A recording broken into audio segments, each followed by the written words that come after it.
Welcome to Between the Shelves, the premier Save a Library podcast. I am your host, Alex, and I am joined this week by Tory. It's me. And Kristina. Hello. The question at the end. I have not changed the intro ever, and you're still caught by surprise. You are always surprised to be here. You didn't call us to respond in the previous episode. You just said, I'm joined here by Tory and Kristina.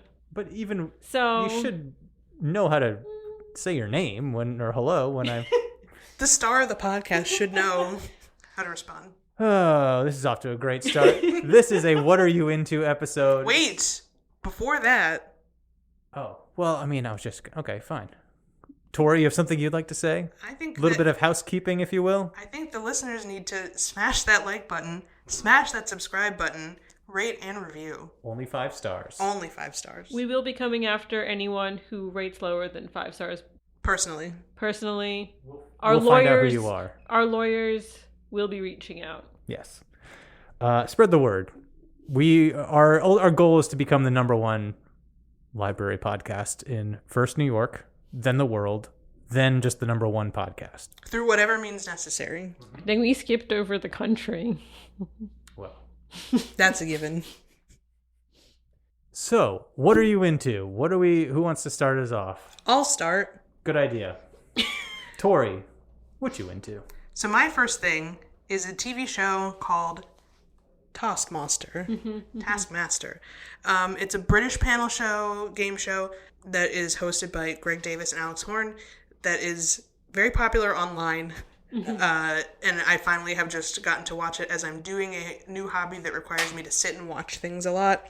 So the conceit of the show is every season there's a different group of celebrities or comedians who are competing in every episode to complete a series of tasks. The tasks are usually unusual, unhinged, strange, and they're assigned to them by the Taskmaster, Greg Davis. So the viewers get to see, they've already done all the tasks, but the viewers get to see the results of the tasks, and then they're given points for how well they did or didn't do at it. And then at the end of each episode, the holder of the most points gets a prize of some strange grouping of items that they were instructed to bring to the show.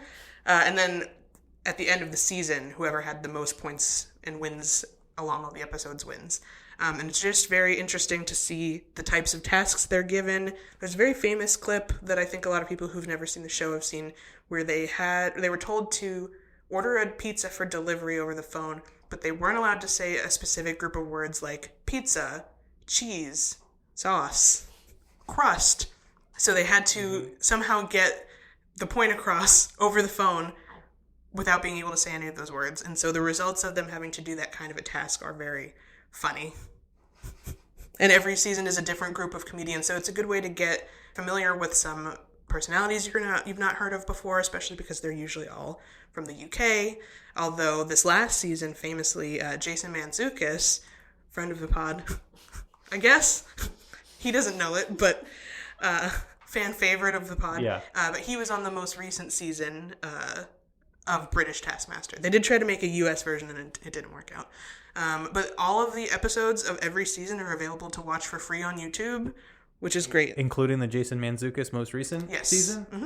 All right. Which I think just finished or is airing right now. I'm not caught up at all because there's 19 seasons. But it's a great show to have on if you don't want to pay total attention to it but want something amusing. You could pay total attention or not and you still get something out of it. So is it I've never seen the show, but now that Jason Mantzoukas is on it, I am kind of interested in dipping my toe. Is it kind of like a panel show, where they're and they show clips of the tasks, or is it? Yes, it's a panel show and a game show. So at some point they film all of the challenges and then they get together to film each episode, which is they'll talk about 5 of the challenges. And so they'll show the clips of each person doing it and then talk about those clips and then discuss who's going to get the points or not. Oh, another favorite challenge I had, they had some sort of Scandinavian man, and they had to make him blush. He's very pale. They just had to make him blush. However, they went about doing it, pinching his cheeks or saying something embarrassing in his ear, and then they rated how red his face was on a scale, and that's how they assigned the points. Wow. So they'll do silly things like that. Yeah. It's a lot of fun to watch. That sounds fun. Maybe I'll give it a shot finally. I've been hearing about it for years. Maybe I'll finally pull the trigger and watch it. Even if you don't want to watch a full episode, there's lots of clips, so you could just look for a Jason clip. Yeah. See if you like it. I'll dip my toe. Kristina, do you want to go next? Sure. I've been rewatching Stargate SG-1, which is one of my favorite shows. Tori is nodding because I keep bringing it up at any opportunity that I can. It's always relevant. It's always relevant. The show ran for 10 years, has over 200 episodes. So it's based on the movie Stargate from 1994 with Edward James Olmos? James Spader and I think Kurt Russell. Mm-hmm. About a Stargate, which is just like a wormhole creator that you can go to another planet to. The movie is sort of canon, but not really canon to the TV show. You do not need to watch it to watch the whole show. But SG-1 is the name of like the team. It's a Monster of the Week show. So the team is made up of 2 members of the U.S. Air Force, an archaeologist, and an alien. And every week they go to a new planet to try to find like new technology to help them to defeat the Goa'uld, which is the alien that's like threatening Earth at this point. And the Goa'uld poses gods. So like they sort of introduced all of the pantheons to this. So like all of the Egyptian gods are Goa'uld. So like famously in the movie it's Ra, but also Anubis is one of them. It's also other pantheons except for Norse gods. The Norse gods are good guys. They're based on a different race. And they're real. Those are the Greys. Not sure I like the way this is being set up, but go on. So Norse gods are real. Everyone else's gods? Get out of here. No, they're still real. They're not gods. They're just a different alien race that's everyone's nice. aliens. Yeah, everyone's just aliens. They're just different aliens. The Goa'uld are parasites. They're like worms, kind of, that wrap around your spine. So they need human hosts. So like Teal'c, who's the alien on the SG-1 team, is a Jaffa, and he's like an incubator for a baby Goa'uld, and he's just walking around. And they're trying to figure out how to free him of the Goa'uld. That's like one of the things. It's a really fun show, but it is serious. A lot of like serious thing like they talk about. It is very pro-military. As a warning, it has won awards for its positive representation of the U.S. military, but it also kind of shows the dark sides of that, and the dark sides of a lot of like technology that may be coming, predicting will become more popular in the future, as sci-fi shows so often do. It parodies itself. There's an episode that's just called Wormhole Extreme, where the U.S. government has to decide whether or not to shut the show down because it's just slightly too close to the real program, but they know if they shut it down, then people will know that it's real. Because why else would the government shut it down? But also they don't want people to know that it's real, so maybe they should shut it down. A real quandary. But yeah, it's got Richard Dean Anderson, famously MacGyver, in it. He's one of the main characters. It's just a lot of fun. I remember renting Stargate back in the VHS days from Blockbuster and then my local movie rental place a bunch of times. And it's been so long since I've seen it. I think it's time for a rewatch. I remember liking it a lot. So Kurt Russell's character and James Spader's character are like sort of, their story is sort of continued in the TV show. Not by them. Richard Dean Anderson takes over the role that Kurt Russell did, and then Michael Shanks takes over James Spader's role. It's Daniel Jackson. But they like try to differentiate it, where they're like, one of them, Kurt Russell is Jack O'Neill, 1 L. And Richard Dean Anderson is Jack O'Neill, 2 L's. Oh. And he does reference, he'll be like, I'm the O'Neill with 2 L's, not the one with 1 L.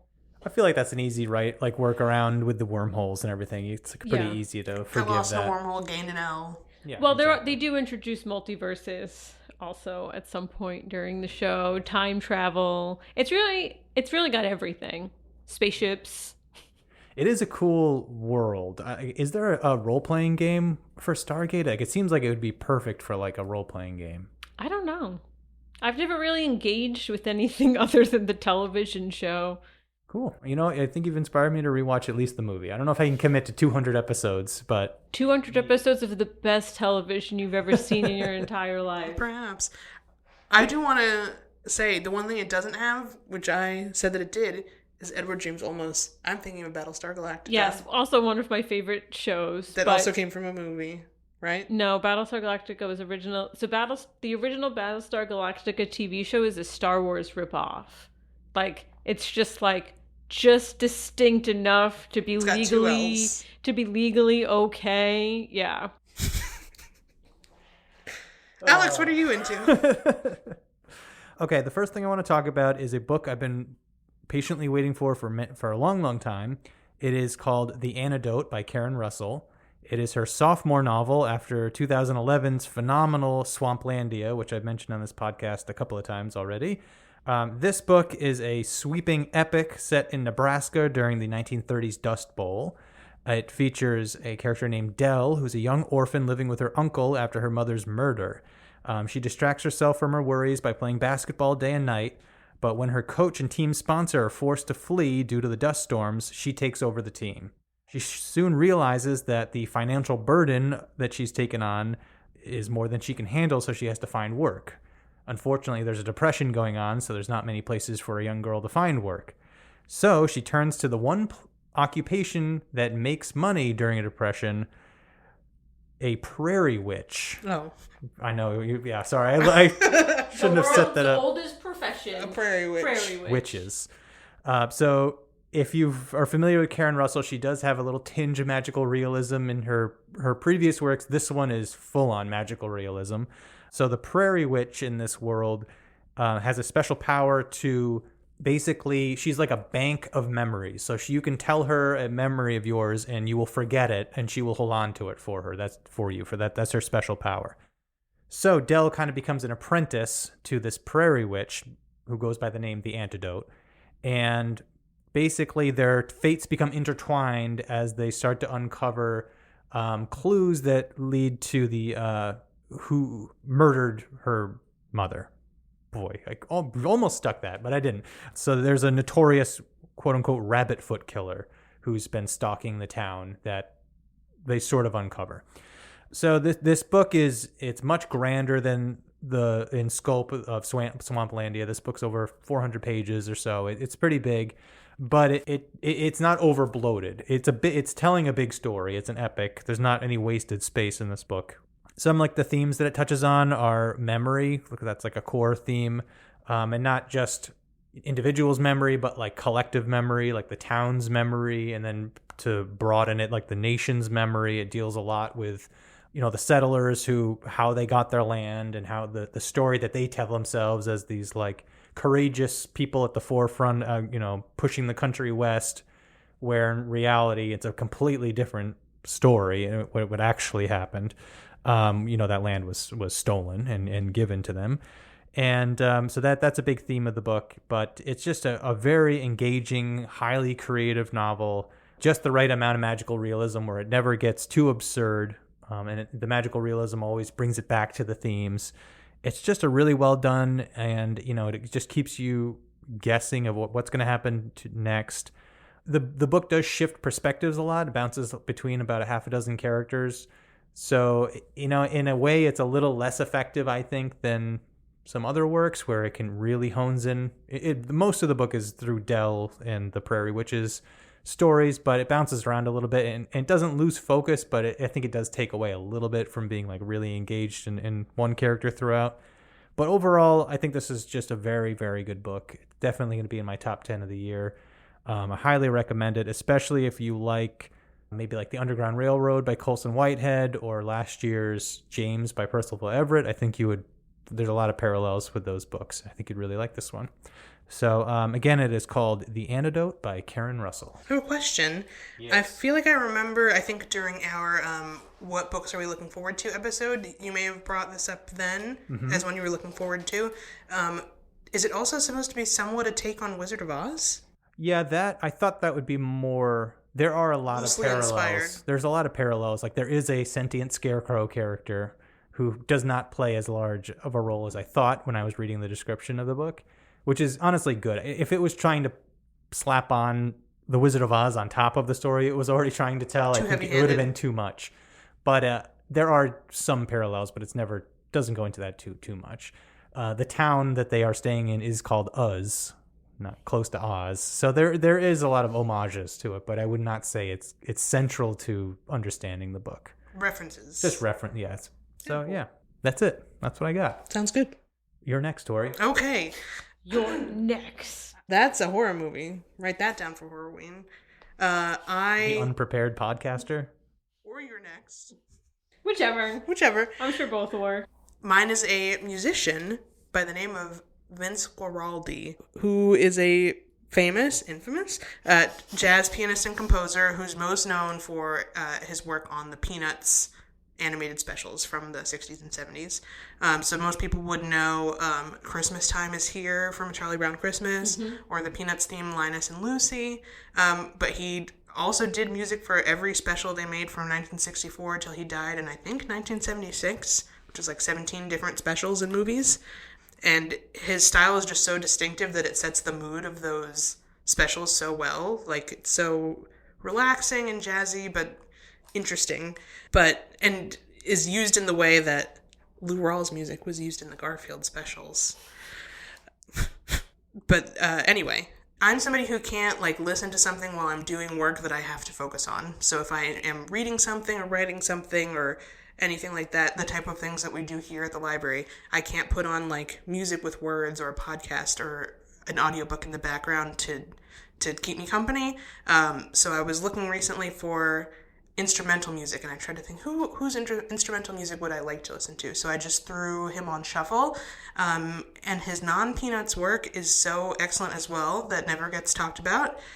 So I wanted to talk about specifically an album that's called Vince and Bola, or also Vince Guaraldi, Bola Sette and Friends, which is a collab between him and a Brazilian guitarist named Bola Sette. And it has on it a particularly good guitar and piano cover of Days of Wine and Roses by the great Henry Mancini, in a bossa nova style, which is not the style of the original song. I think it's the theme from the movie Days of Wine and Roses, but it's very good. And then also there's an album called Linus and Lucy, the best of Vince Guaraldi, and there's a song on there called Almaville, which is very good. Some of them, you can tell that it's the same composer as the Peanuts work, but he will just take songs in such an interesting direction, but still be really soothing to listen to. So that's what I've been into. Yeah, I'm looking up. I got to check out Bola Sette. I love bossa nova music, and that's seems like what he was primarily what he was working in, the genre he was working in. I got to check this guy out. I also love Vince Guaraldi, and in fact, I was playing the Charlie Brown Christmas album on vinyl recently in July. Christmas in July. My son discovered my record player that was stashed away and insisted I set it up, so I did, and that was the album he wanted to listen to. So yeah, that's fun. I love Vince Guaraldi. Luckily, we have his album and many more here that you can check out for your son here at the Savo Library. Thank you for bringing it back.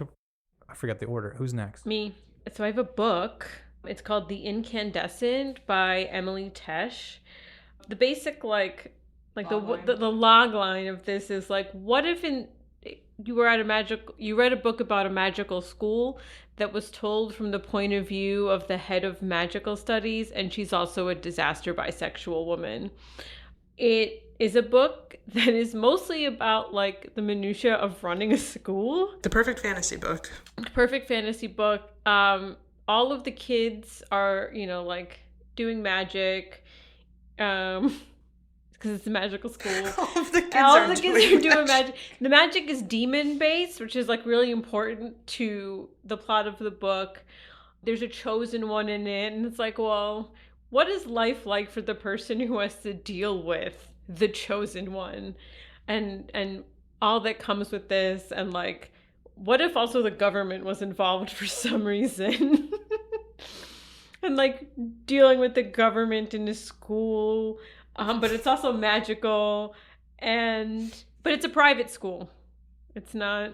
The chosen one would go to a private school. Yeah, well, I think there's only one school of magic in the magical world in the world in this book. It is our world too, because they have like cell phones and stuff.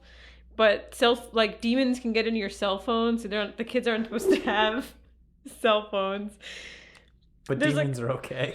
Demons are fine. They can't have any there's a plot point where like a student gets possessed by a demon, and they're trying to figure out like, how did this kid, like, we have wards up, how did this kid get possessed by a demon? It's because they had like an illicit switch. And wait, what do you mean? A Nintendo Switch. The demon got a Nintendo Switch. Like an actual Nintendo Switch. Okay. Yeah, the demon got a Nintendo Switch. It's a really good book. It's really well written. You can power through Tori. I don't know that I can. I've already told Tori about this book once too. Not in this much detail. But it's definitely my favorite book of this year. There are multiple like romance plot lines. The headmistress has been married to her job for many years, and all of a sudden discovers companionship. Thank God. I thought you were going to say one of the students. Thank God. No. They're like heads of security for the school. They're like, everyone's a grown adult. The kids are like secondary characters that sort of just propel the plot forwards. Mm-hmm. But yeah, it's. Is this a planned series? No, it's a standalone. Interesting. Mm-hmm. That seems rare for this genre. How many books can you write about managing a school? With how many qualifiers you added to the story, it seems like they could go on forever. Is the book... The way you swung that microphone, I was afraid for your life. Is the book humorous? Yeah. There's a lot going on. Like, the book it's not like grimdark or anything. It's just like, yes, it is humorous. What if it wasn't? Then that description really didn't do it justice. Yeah. What is the title one more time? The Incandescent by Emily Tesh. It just came out this year. Was this part of your fantasy challenge? No. This is just a book I personally love, like the dark academia and also magical schools. And not all magical schools are created equally. I think it's a hard genre to pull off, especially without being compared to the series that must not be named, like to distinguish itself. Although this is the second demon-based magic school that I've read about in like the last few years. It's the new subgenre. Yeah, Naomi Novik also has a series called like The Scholomance that's about a demon-based school, but they just have to survive. In that one, there's not as much like support from the teachers. The teachers in this school are very supportive and involved in the. I think just having telling the story from the teacher's perspective is enough to add a new newness.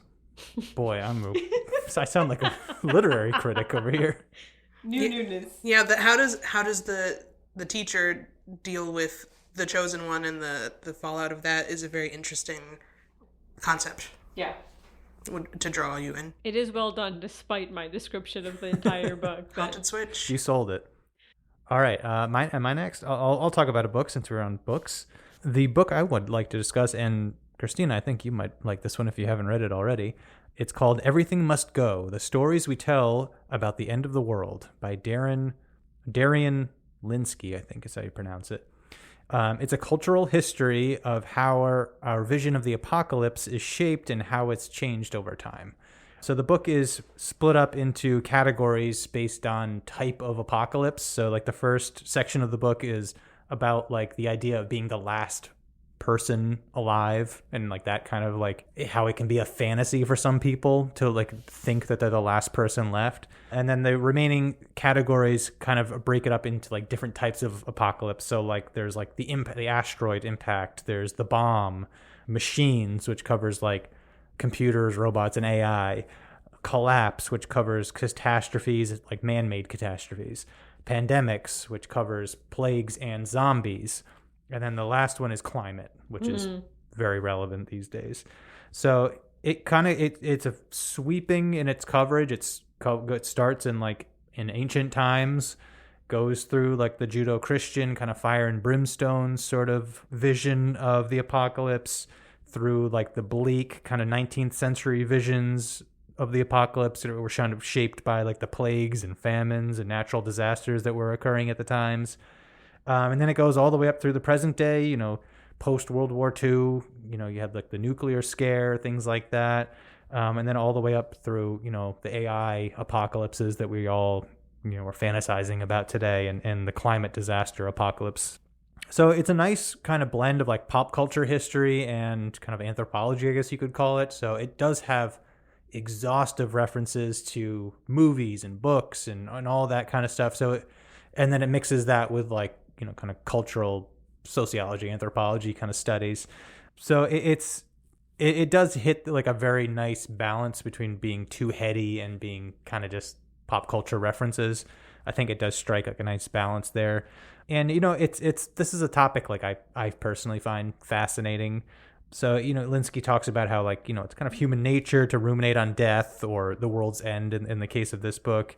And, one of the main points is how we become less ignorant of the world around us. We just replace those fears that we had before with new ones, and learning new things about how the world works doesn't ever assuage our fears of death. We're always just creating these new stories. So, and, some of those reasons are like, we're trying to make sense of suffering. We're trying to articulate our anxieties about death, all kinds of things. We're just trying to make a coherent story of the world. And like one of the other fascinating things that he talks about is the presentism fallacy, which is the belief that like we're living in the most important time ever. And so like we're kind of prone to thinking like the world's going to end in our time. And he has some facts where it's like, I think he said like 20% of people believe that like they're going to witness the end of the world, which is like, that's a shockingly high amount of people. Seems low to me. All right, well, we know where Kristina falls in that category. Yeah, it's just a really interesting just topic of discussion. I think this would be a good book for like maybe a book club if you kind of have like a dark attitude or something. The World Ends Book Club.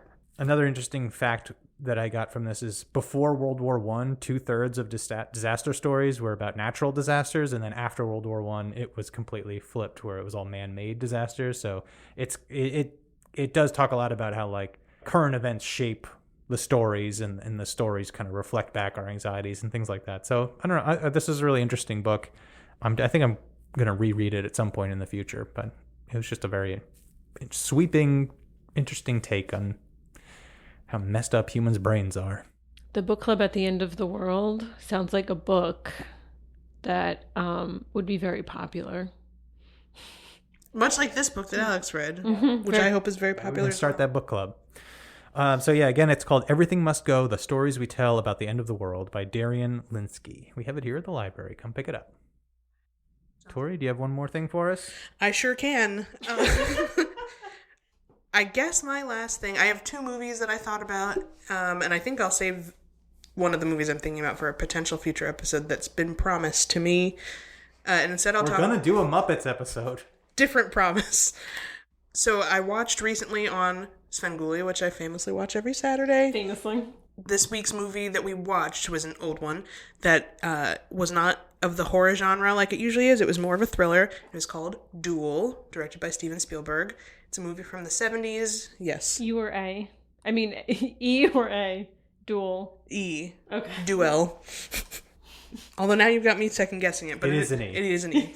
And it's written by Richard Matheson, who's written a lot of thrillers. And the story is basically there's a man driving. He is on his way to something important. And he engages in road rage with a semi-truck, a very large semi-truck.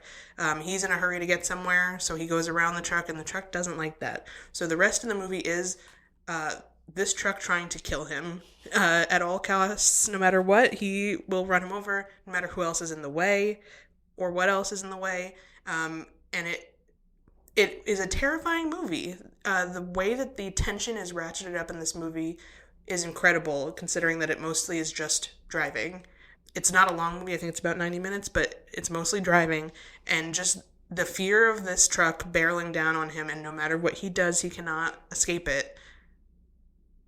Terrifying. The truck is sentient? No, that's what's interesting about it. There's a man driving the truck, but you never see him. So it feels like it's this insurmountable being that, like, it's just this truck. And they show a lot of images of, like, the front of the truck as if it's the truck's face, or yes. He's real mad. Mm-hmm. And also the truck, the stunt driving in this movie also impressed me. The truck is going, like, 90 miles per hour, like this huge... It's full of gasoline.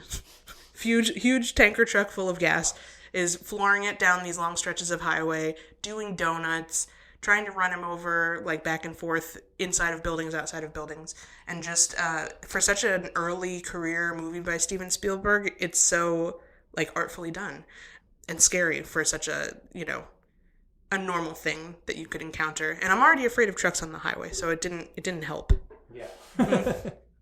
Between this and Final Destination, I think. Just stay home. Yeah. Just don't go out. It would be worse if it was a truck full of logs. Is that a Final Destination? It's a famous Final Destination. That was my reference, yeah. Yeah, I gotta watch this movie. And especially after rewatching Jaws for the 50th anniversary, I do have a little bit of a... I want to see what Spielberg was all about in the early days, because I don't think I've seen his earlier works. There's a lot of, like, you can feel the connection between this and Jaws, because I don't think it was too long before, but just the idea of, like, it's this creature that's gonna get you, or this thing, this person being that's gonna get you no matter what you do or where you go. Like, a shark shouldn't be able to get you on land. A truck shouldn't be able to get you in a phone booth. But it's gonna. Jaws never gets you on land. It shouldn't be able to. It can, but it shouldn't. Yeah. Nice. I'm definitely gonna check this one out. Kristina, you have one more for us? I do, and it's Infinity Nikki, because I'm back on it. Did you talk about it in a previous episode? I have no idea. Probably. So Infinity Nikki is like a dress-up gacha game. It advertises itself as, like, the world's coziest open world game. Really, all you're doing is, like, saving the world through clothes. You can craft clothes, you can earn clothes. The gacha aspect of it is that there is... Gacha, Gatcha. Yeah, gachapon. For people who are not. And that still doesn't mean anything. So, like, to a a lot of gumball people. machine capsule with a random item in it. Yeah, which they want you to pay for, but you don't have to. If you're okay with working really hard to get things. They update it all the time, so there's always, like, events going on. There's also, like, a huge story that, like, you're playing through to try to, like, save the world. And there's, like, some platforming to it. There's a lot of puzzles to solve. They just recently introduced, like, a multiplayer world, kind of. You can only really do multiplayer in this, like, one section of the game. It's very weird. It's completely barren. There's a lot of drama about the multiplayer aspect of the game, because the developers did some pretty sketchy stuff and, like, released a half-baked game and no one could play it for weeks. But it's back. Everyone can play. I still have some difficulty with the game in terms of, like, running it. But theoretically, like, I play on PS5, but I think it's available on PC and you can get it on your phone. And I think everyone has its different issues that come with each update, but right now they're doing Blue Tears season, which is supposed to be like this like really dark and mature DLC for the game, but it's just downloadable content. It's just it's just really like a dungeon that has arrows in it, which is, like, probably the most weaponry that has been in the game thus far. There is a combat system. You do fight things. They're called S-lings, and they're like little sacks of fabric. It's so funny. It's such a fun game, but it's so mindless. And also the way that, like, the dress up mechanic works is nonsense. Like, every piece of clothing has, like, an assigned tag to it. So, like, some dresses are sweet and some are fresh. And it's just, like, this absolute nonsense. And you have to, like, come up with outfits that fit themes like butterfly fantasy, which is nothing. And like it'll have like a tag to it, and like the tag for that will be like sexy sweet. So you have to come up with an outfit, but the way the system works is you just have to put whatever high value pieces you have together to get the highest score, which means you're making these incomprehensible outfits. And then like the game will be like, oh my God, your vision. This is incredible. You have the most style. And it's like you're wearing like bunny slippers, a ball gown, a top hat that has like a weird character from the game on it. It's just so weird, and I love playing it. So that they are adding to the story? Like, did you finish the initial story and you're continuing? So the DLC... Because you've been playing this for a while now. So it came out in January of this year. It was released. And the Nikki series, this is a series. So there's like Shining Nikki and Love Nikki. But the DLC isn't like post-game content. It's sort of just like side content because there's no levels. Like the combat, like you don't... There are levels, but they're unrelated to the combat system or anything. It's just like, well... Now I'm just going to go do this thing. And it's like a dungeon, but because there's not really a combat system and like you don't get new skills in that way, it doesn't matter. You can play it whenever. It's I don't know how to describe it because... I'm fascinated whenever you talk about this game because I've been gaming for 35 years. And I have no way to grasp onto this game. Like, I have, like, so few reference points that I can be like, oh, it's kind of like this. And Kristina has also explained this game outside of the podcast to me many times. I've seen footage of the game. And I still don't understand what it is, how it works, what the goals are. Okay, so, like, you get ability outfits, too. So, like, you know, if you need to, like, float somewhere, you have a float outfit. Is that fresh? No. No, Tori. Dang it. The tags are almost irrelevant to like the clothes themselves. Some of them make absolutely no sense. But like you have to like get materials to like craft your outfits, and you get the materials by like grooming dogs outside or like catching bugs, or there's a fishing mini game. This is you trying to clarify what the game is about. By adding more. Okay, so the story itself is people keep falling into a coma when they make a wish. Wishing is very important in the game. It's like the religion of the world that they're in. And people are falling into comas. And Nikki, who's the star of the game, gets pulled into this world to help solve this problem with her best friend and cat companion Momo, who really adds nothing to the game except she's a very cute little fat Tori's cat. Hung up her headphones. She's walking out the door. And so, you know, you're just working through the mystery of this, and there are puzzles and there are platforming, and there's just anything you might want from a game. Infinity Nikki has it. You just have to find Let's throw it all in there. It's dangerous in that way. Yeah. It's also free to start, which is another like red flag for me. Yes. That's well, like, this is... It's a gacha game. So like you pay for like, if you want like the really fancy ball gowns, you have to pay for those. Or you work really hard to get experience points because you can sort of convert experience points into gacha grabs. Does that make sense, Tori? Crystal clear.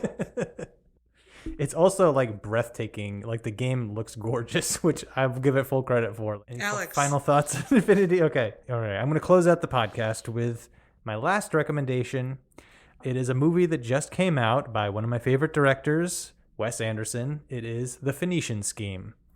It's Wes Anderson's 12th film, and this film is a dark comedy espionage thriller centered around Zaza Corda, played by Benicio del Toro. He plays an extremely powerful and wealthy industrialist who is besieged by constant attempts on his life from his many enemies. After narrowly surviving one such assassination, Corda realizes he must get his affairs in order. With nearly a dozen unruly underage sons in his trust, he decides to instead enlist the help of his estranged daughter, Liesel, an aspiring nun.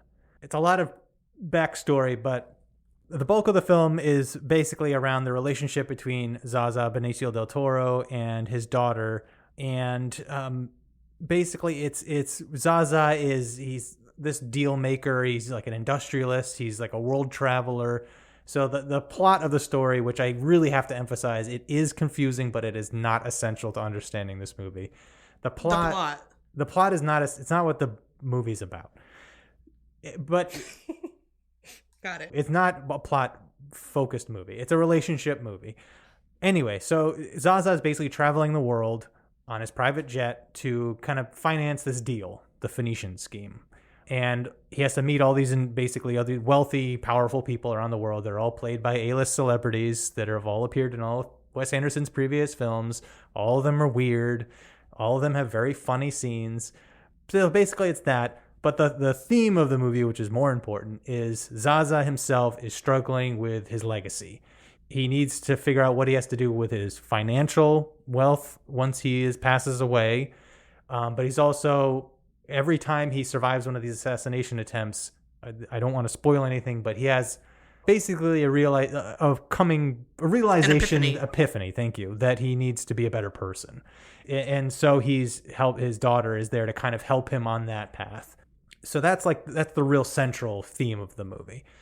Everything else is just, fun glitter on top of that central theme. So again, I mean, this is a Wes Anderson movie. If you like his stuff, you'll like this movie. If you don't like Wes Anderson, don't waste your time with this movie. I personally think this is his best movie since Grand Budapest Hotel, maybe even better than that. It is maybe his funniest movie. It's just, I did not expect to be laughing as much as I did when I saw this movie. It is very, very funny. And I think Wes Anderson, who gets, I think, unfairly maligned that he is a one-trick pony with his one-point perspective shooting and things like that, I do not think he gets nearly enough credit for his directorial style and chops. This movie does a lot more than just one-point perspective. He has some very creative shots in this movie that he has not done in any of his previous movies, and I have not seen any other director attempt. He does a lot of creative stuff, very elaborate shots. Whatever you want to say about his ensemble cast that he collects, he always gets great performances out of his casts, and everyone delivers in this movie, from Tom Hanks, who has a bit part, to Benicio del Toro, who does an outstanding job playing these basically straight man in this wild cast of characters. And Michael Cera, who's like the third wheel to this kind of duo relationship, who I have mixed feelings about as an actor. I think he does an excellent job in this movie. He plays a very complicated role, which I was not expecting from the trailer, and I think he nails it, and he's one of my favorite characters in the movie. I thought this was a great movie, and I was not expecting it to be from the trailer, but I think this is definitely a return to form for Wes Anderson. So if you're a Wes Anderson fan, I think you will definitely enjoy this. Don't think he's going to win anybody over with this one who's not already kind of on board, but I think this is just a great movie. A very, very few problems with it. Do you think you'll be discussing it again come Oscar Review Crew season? That's a good question. I'm trying to think of anything it would be nominated for. Maybe Benicio del Toro. It's hard to say. He's just one of these artists who doesn't fit into a box that the Oscars have, created these lanes for people to get awarded for. So I don't know. Will it make it into the top 10 best movies of the year according to the Academy? Kind of doubt it. Will it be in my personal top 10? Definitely. Yeah, I don't know. We'll have to just wait and see. I don't know. But it's a fun movie, at the very least. Well, go Wes Anderson. Go Wes Anderson. Go Wes. He's still got it. Go Wes, young man.